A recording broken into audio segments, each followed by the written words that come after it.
Inshuti bagenzi mukaba dukurikirana nongeye kuramutsa ni Muhayimana Ange Michel murakoze kuno mwanya mwiza dushoboye ko nagira ngo dusangire ijambo ry'Imana.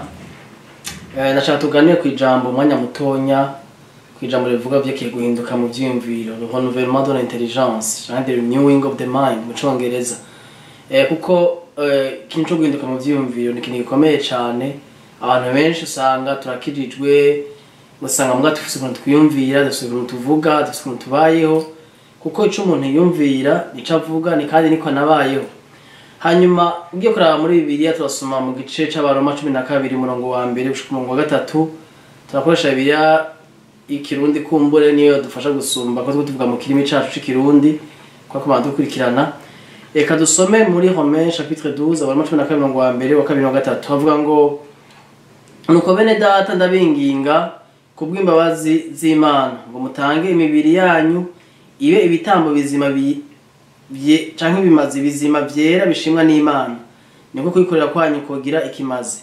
Kandi ni nk'ishushanye n'abiki gihe ahubwo muhinduke gose mugize imitima misha kugira ngo mumenye neza ivyo Imana ishaka, ivyo vyiza bishima kandi bitunganye gose. Iri jambo Paul aryandikira Abaroma cyane cyane akaragerageza kubibuka uhereye mu gice ca mbere gushika mu gice ca 11, agerageza kubabwira igikorwa c'ubutumwa bwiza c'Imana yakoze muri Kristo Yesu, ayibereka yingene umuntu yacumuye hanyuma icaha kiza guha ubasha urupfu, umuntu aganzwa n'urupfu. Icaha cari kiri mu mubiri wiwe nivyo, ariko yari yaracumuye hanyuma bituma apfa. Amaze gupfa apfa mu mpwemu yiwe, bituma haba separation cyangwa gutandukana n'Imana. Hanyuma agacerekana ngena muri Kristo Yesu Imana yaje gukora igikorwa gishasha cyo guhindura umuntu ikamusubiza ubuzima yari yaratakaje, atari kubikorwa byiwe byiza kubw'ubuntu n'urukundo byayo.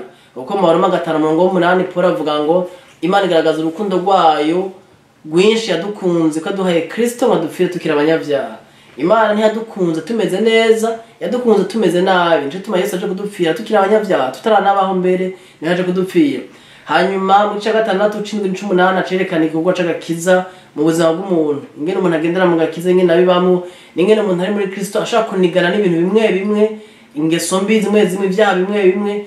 Mu gice 8 aratwereka ingene Yesu yatanze inyishu, akikana ko atarubanza ariko abantu bari mu Kristo Yesu, ko ataseparation gutandukana n'Imana biri mu bantu bari mu Kristo Yesu, kandi ko atanukuhagirizwa l'accusation. Nivyo bintu bitatu bavuga mu gice c'Abaroma 8.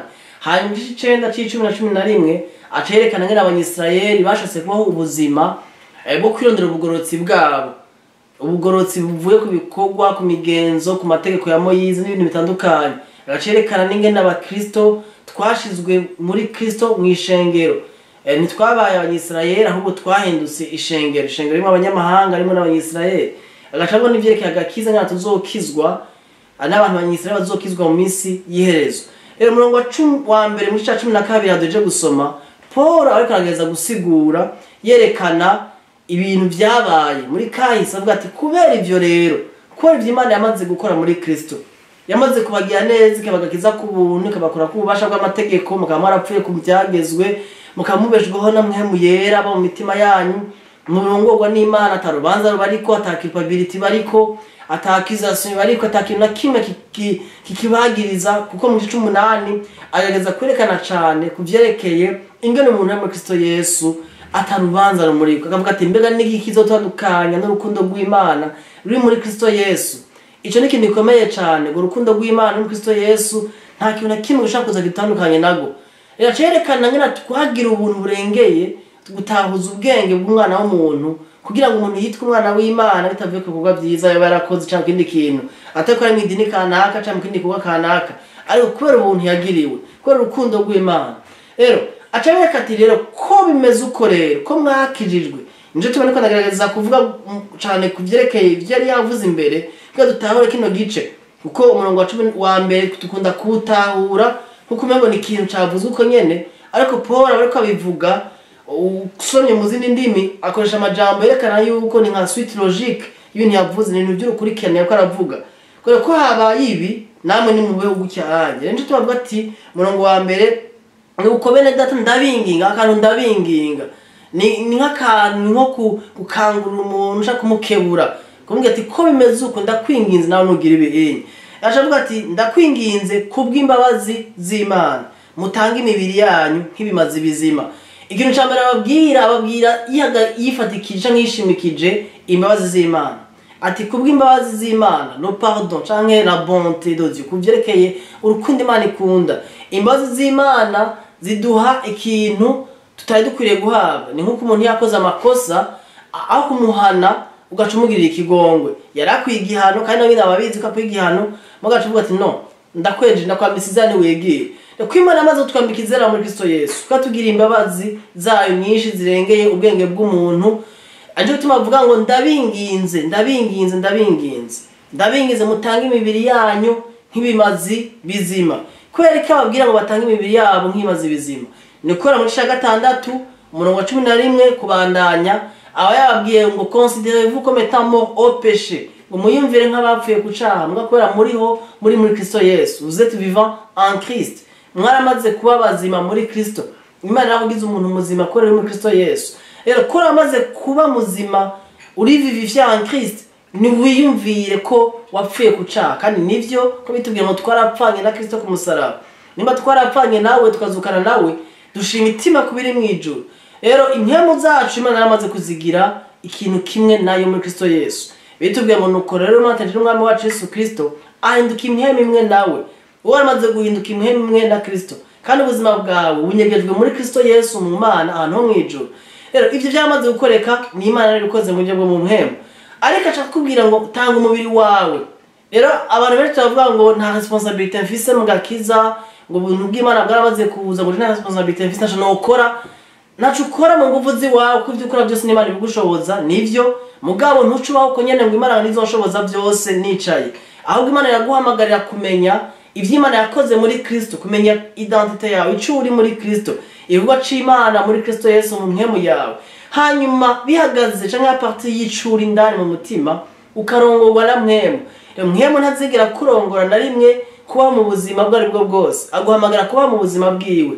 Cyo bitubwira ngo ni murongo na mpemu ntibizokora by'akameremere kanyu kipfuza. Ravuga ngo nuko ndabinginze mutange imibiri yanyu nk'ibimazi bizima. Ikimazi canke sacrifice ni ikintu cyateguriwe kwicwa.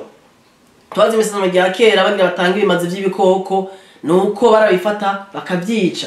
Nticabe ikimazi ncabe ikintu baje kuraba gutyo gusa kiri ngaho, oya cabe giteguwe guhambwa. Baracica bambe bakagifata bagimaga amaraso yayo bakakimena. Ariko atubwiye ngo mutange imibiri yanyu nk'ibimazi bizima. Nivyo byo himbara Imana. Avuga ngo kandi uniko kwikora kwanyu uko gira ikimazi. Mu majambo make umuntu akirongorwa n'umubiri cyangwa kameremere, gukorera Imana kwiwe ntugira ikimazi. Ushaka gukorera Imana mugabo ufise akarimbi. Imana yadubwiye dutanga imibiri yacu. Imibiri yacu ibe sacrifice, itangwe ku Mana ugiye ikoresha uko ishaka. Kandi bitubwiye ngo turi temple y'Imana, turi ingoro Imana ibamo. Imana iba muri twebwe, cyo imibiri yacu turayubaha, turayifata neza, tukayigaburira, tukayambika, tukayigendera mu kubaha Imana.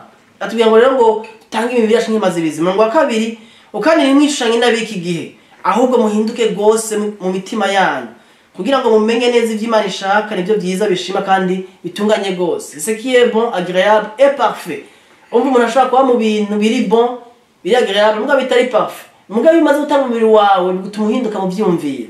None uhindurwa mu byumviro niki? Uhindurwa mu byumviro n'ijambo rya Kristo. Nuko umenya icuri, kuko uko umenya Kristo niko nko guhanga guraba amaso yiwe mu bwiza bwiwe, bigatuma wiyumvira uko wamubonye. Uko rero utahora Kristo mu buzima bwawe niko yumvira neza.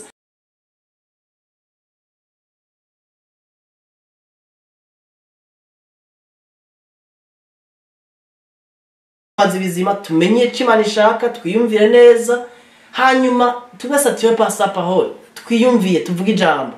Birabaje ko umukristo avuga nabi, yumvira nabi, abayeho nabi. Imana ntiyaduhamagara ubuzima bubi, yaduhamagara ubuzima bwiza bw'agaciro kandi bw'ugororoka. Kristo ni ubuzima bwacu, twiyumvire nkawe, tubeho nkawe, duhishuke urukundo rwiwe muri twebwe. Bizotuma duhinduka kandi twiyumvira, ngene tuvuga, n'ingene tubayeho. Kwa twemeye ko imibiri yacu tuyitanga, Imana ikayiganza. Murakoze, Imana ibagire neza, ubuntu bw'Imana bwizwe muri mwebwe. Amen.